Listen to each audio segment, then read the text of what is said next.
Bonjour, ici Maude Villeneuve pour vous présenter un court clip tuto pour finalement réaliser des animations image par image dans After Effects.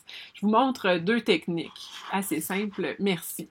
Je vais juste supprimer ça ici pour commencer. Je reviens à mes paramètres initiaux.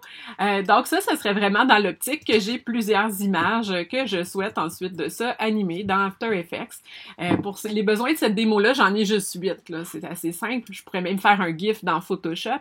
Mais si j'en ai 400, ben c'est une autre histoire. Et puis, il y a une façon automatisée de faire ça là, qui fonctionne très bien dans After Effects. Je vous montre la première qui permet un peu plus de modifications possibles. C'est-à-dire, je sélectionne l'ensemble des images que je veux animer et je les glisse tout simplement dans mon panneau projet dans After Effects. Là, j'en ai 8. C'est pas la fin du monde si je viens pas les organiser, mais si j'en ai beaucoup, ça pourrait valoir la peine effectivement de se créer un petit dossier là qu'on aimerait image ou peu importe, et on revient mettre les visuels dedans. Donc, c'est fait. Ensuite de ça, je glisse tous ces visuels-là dans mon panneau de montage. Et là, pour l'instant, je n'ai qu'un empilement des images que je souhaite animer. C'est sûr qu'ensuite de ça, je vais devoir quand même répartir ça dans le temps.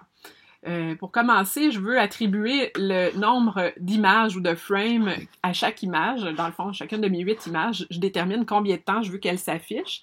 C'est pour ça que je les sélectionne toutes. Je peux le faire en même temps là, si j'ai une durée égale qui est souhaitée. Là, je vais y aller vraiment très simplement 2-3 frames par seconde, là, vraiment pour à ce moment-là, bon, c'est pas 2-3 frames par seconde, là, mais dans le fond 2-3 frames par image plutôt, pour faire en sorte que ça soit assez rapide. Si j'avais un diaporama que je veux faire de façon automatisée, cette technique-là est super bonne, c'est-à-dire que je glisse toutes les images du diapo. Ensuite de ça, sur une durée plus longue, bien entendu, je pourrais déterminer pour chacune de ces images-là. Voilà pour commencer.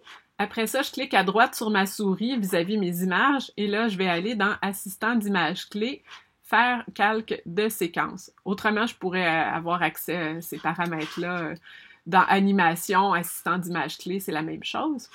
Pour l'instant, je vais juste faire OK, mais sachez que si vous faites un diapo, par exemple, et vous voulez des effets de fondu qui durent un certain temps, là, qu'on peut même attribuer, fondu enchaîné ou encore simplement calque avant, vous pouvez le faire en cliquant en recouvrement. C'est à ça que ça sert. Donc là, je fais OK et la magie s'opère. Là, je vais raccorder quand même ici ma zone de travail là, simplement pour mieux voir l'animation. Comme on voit, c'est un petit peu plus lent. J'ai mis un petit peu plus de temps par image. Si je voulais revenir plus court là, à ce moment-là, je pourrais le refaire, le remodifier. Sauf que ça s'est tout fait tout seul, là, tout simplement comme ça. Possibilité numéro 1. Ensuite, je vais tout effacer pour recommencer. Il y a une façon de le faire automatiser, ce calque de séquence-là. À ce moment-là, peut-être que vous l'avez fait même par mégarde, au lieu de glisser à la pièce les images, à ce moment-là, glisser le dossier. Si vous glissez le dossier dans votre fenêtre projet, vous allez le voir, ça vous fait un empilement automatisé, ce qu'on appelle des images en séquence. Et puis à ce moment-là, comme on voit, ben je ne peux pas choisir la durée de chacune des images. Donc ça se fait vraiment à ce moment-là de façon automatique, là. Un peu plus rapide dans ce cas-là parce que ça se fait de base une image par frame. Voici deux possibilités en espérant que ça pourra vous servir selon différents concepts que vous pourrez développer. À la prochaine!